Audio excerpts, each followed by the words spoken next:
On August 15, 1971, Richard Nixon went on television and told 30 million Americans that their money was about to change. He did not use those words. He said he was protecting the dollar. He said he was fighting inflation. He said the move was temporary. 53 years later, it is still in place. And the mechanism he activated that night has transferred more wealth from the bottom to the top than any single policy decision in American history. That is not opinion. That is the documented result of what is called the Nixon shock. But before we get to what it actually cost and who it cost it to, you need to understand one number: $35. That number is at the center of everything that happened that night. And what happened to it is what happened to your paycheck, your savings, and your retirement account, whether you know it or not. For 179 years, the United States operated on a promise. Every dollar in circulation was backed by gold. 1 ounce of gold equaled $35. That was not a guideline. That was federal law. It meant that if you held a dollar bill, you held a legal claim on a physical asset stored in a government vault. The dollar was not just currency, it was a receipt. That system was called the gold standard, and it was the financial architecture of the most powerful economy in human history. It constrained government spending. It constrained inflation. It constrained the ability of any single administration to print money without consequence. And on August 15th, 1971, Richard Nixon ended it in a 15-minute television address that most Americans did not fully understand. Here is what was happening 3 months before that broadcast. By the summer of 1971, foreign governments had figured out something the American public had not. The United States was spending more than it had. The Vietnam War cost $240 billion in total government expenditure over its duration. The Great Society programs had expanded the federal budget by tens of billions more. And rather than raise taxes or cut spending, the government had done something quieter. It had printed dollars, billions of them. More dollars than gold existed to back them. France figured this out first. French President Charles de Gaulle sent a warship to New York Harbor in 1965. Not for war, to collect gold. France was cashing in its dollars at the legally guaranteed rate of $35 per ounce. Britain followed. West Germany followed. By 1971, foreign governments had drained Fort Knox to the point where the United States held gold reserves covering less than 22% of its outstanding dollar obligations. The math did not work. And Nixon's Treasury Secretary, John Connally, made a decision that would define the next half-century. John Connally was not an economist. He was a Texas politician who had been sitting next to John F. Kennedy the day Kennedy was assassinated. He took a bullet that day. He survived. And by 1971, he was running the United States Treasury with one operating principle. The dollar was America's currency and the world's problem. He said those words. On the record. In a meeting with foreign finance ministers in Rome in November of 1971, after the shock had already landed. The dollar is our currency and your problem. What Connally told Nixon in the summer of 1971 was simpler. If you do not close the gold window, foreign governments will drain every ounce of gold from Fort Knox within months. The United States would be bankrupt on paper. Nixon had a choice: cut spending, raise taxes, and take the political hit before the 1972 election, or end the gold standard, float the dollar, and call it a victory on television. He chose the television. And that is where the mechanism that reshaped your financial life was born. But here is what that actually looked like for a specific person. Her name was Dorothy Johnson.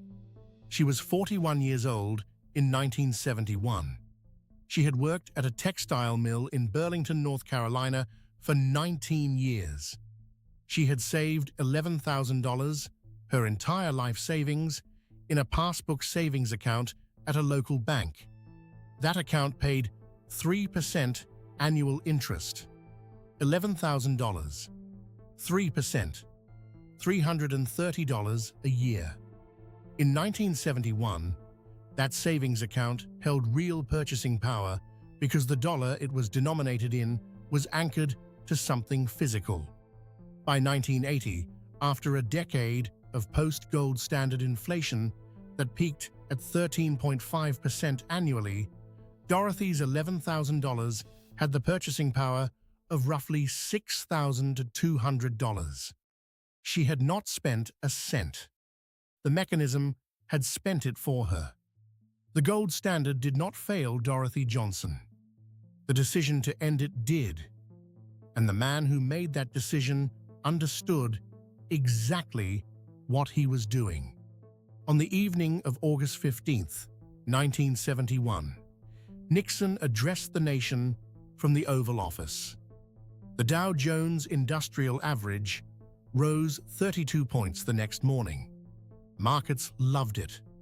Wall Street analysts called it bold. Time magazine called Nixon's economic policy a political triumph.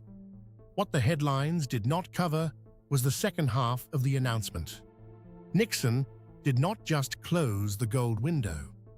He simultaneously imposed a 90-day wage and price freeze across the entire American economy. Wages could not go up. Prices could not go up for 90 days. But when that freeze lifted, prices moved. Wages did not move at the same rate. And that gap between what things cost and what workers earned has been compounding for 53 years. In 1971, the median American worker's wages covered approximately 91% of productivity growth. By 2023, that number was 67%. The mechanism created that gap. The gold standard had enforced a natural ceiling on how far the gap could widen because money creation was physically constrained.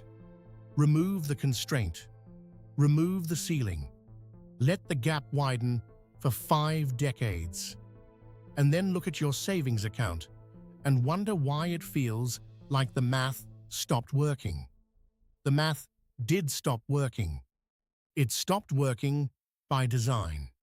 Between 1971 and 2024, the United States money supply, the total number of dollars in existence, expanded from approximately $680 billion to over $21 trillion. A 31-fold increase. The gold supply did not increase by 31-fold. It increased by approximately 3-fold over the same period. What that means is that every dollar you hold today is competing with 31 times more dollars than existed the year Nixon went on television. That competition is called inflation. And inflation is not random. Inflation is a tax. It is a tax with no vote, no legislation, and no name attached to it in the tax code. It is collected automatically from anyone who holds dollars, which is everyone. The people who hold assets priced in dollars, real estate, equities, commodities, can outpace it. The people who hold only dollars, savings accounts, fixed incomes, hourly wages, cannot. That split is not accidental. It is the architecture. Here is where it gets structural. After Nixon closed the gold window, the dollar did not collapse. It became something more powerful than it had ever been under the gold standard. It became the world's reserve currency, backed not by gold, but by oil. This is the mechanism almost no one in mainstream media ever fully explains. Within 3 years of the Nixon shock, Henry Kissinger negotiated a deal with Saudi Arabia. The United States would guarantee Saudi military protection. Saudi Arabia would guarantee that all oil transactions globally would be conducted in US dollars. The petrodollar system was born. Every country in the world that needed oil, which was every country in the world, now needed dollars to buy it. That demand for dollars became the new anchor, not gold. Geopolitical leverage. The dollar was now backed by the barrel. And the country that printed the dollar was the only country in the world with the authority to create the currency that the entire global economy required. That is not a neutral position. That is a structural advantage so large that it has never been fully priced into a public conversation. Nixon did not just end the gold standard. He replaced one form of collateral with another, one that the United States controlled completely, and one that the people of Burlington, North Carolina, and every other American city had no vote on, no voice in, and no protection from. The open loop from the first 30 seconds, $35. That was the fixed price of 1 ounce of gold for 179 years. The last time that price was legally enforced was August 14, 1971. The day after Nixon's address, the dollar began to float. Gold, freed from its $35 ceiling, began to move. By January of 1980, 1 ounce of gold cost $850. By August of 2024, 1 ounce of gold cost $2,525. From $35 to $2,525 in 53 years. That is not appreciation. That is the documented, measurable, auditable record of how much purchasing power the dollar lost the moment the anchor was cut. Every dollar Dorothy Johnson saved. Every dollar you have in a savings account today. Every dollar held by every working person in every American city is measured against that number, $35. That was the promise. The promise ended on a Sunday night in August. And no one who made that decision was in the room when the bill came due. There is more where this came from inside the vault. The members inside the vault are already 2 episodes ahead of this. The link is below. If you are the kind of person who wants to see the architecture, not just the headlines, you belong here. Most people see the news. We show you who built it. Subscribe and stay ahead of it.